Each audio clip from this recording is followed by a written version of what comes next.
వృశ్చిక రాశి వారికి అష్టమ స్థానంలో కుజ భగవానుడు సంచారం చేస్తూ ఉన్నారు. అనేక రకాలమైన ప్రమాదాలు పొంచి ఉన్నాయి, తస్మాత్ జాగ్రత్త.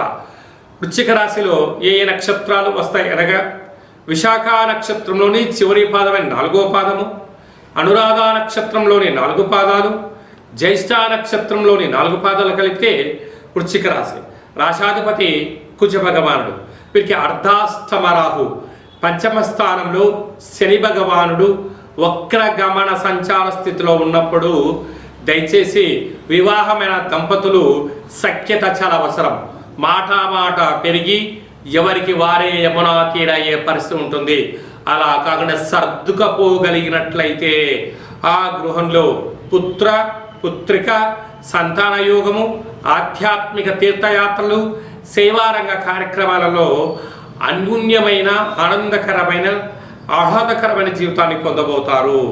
అలాగా అష్టమ కుజ సంచార స్థితి ఏడాది తర్వాత జరుగుతుంది కనుక మీ జన్మ నక్షత్రం రోజున అష్టమి తిథి ఎందున అమావాస్య తిథి ఎందున ఆవేశం పనికిరాదు, ఆలోచన అవసరం, సత్ప్రవర్తన అవసరం అని చెప్పి గుర్తుపెట్టుకోగలగాలి. లేకపోతే యంత్రాలతో, ఆయుధాలతో జలగండాలు, వ్యాపార గండాలు పొంచి ఉన్నాయి. పోలీస్ స్టేషన్లు, కోర్టు సమస్యలతో మీరు విలవిలలాడే పరిస్థితి చాలా అధికంగా ఉంది. కనుక ఇలాంటి కాల సమయంలోనే మనకు ఈ అష్టమి తిథి ఎందున అమావాస్య తిథి ఎందున ఆధ్యాత్మిక చింతన, మీ యొక్క గృహ దేవతల, గ్రామ దేవతల, ఇష్ట దేవతల యొక్క స్మరణ అవసరం.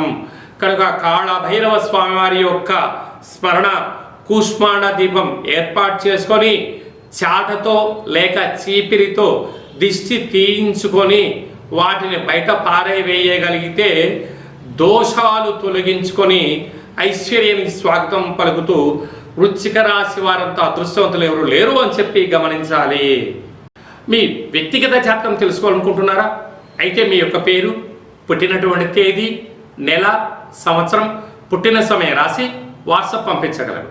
డేట్ ఆఫ్ బర్త్లో లేనటువంటి వారు మీ పేరుని తెలియచేస్తూ, మీ యొక్క రాశిని తెలియచేస్తూ కాళభైరవ ఉపాసన చేత అనగా రమణ శాస్త్రం ద్వారా భూత భవిష్యత్ వర్తమానాన్ని తెలియచేయడం జరుగుతుంది.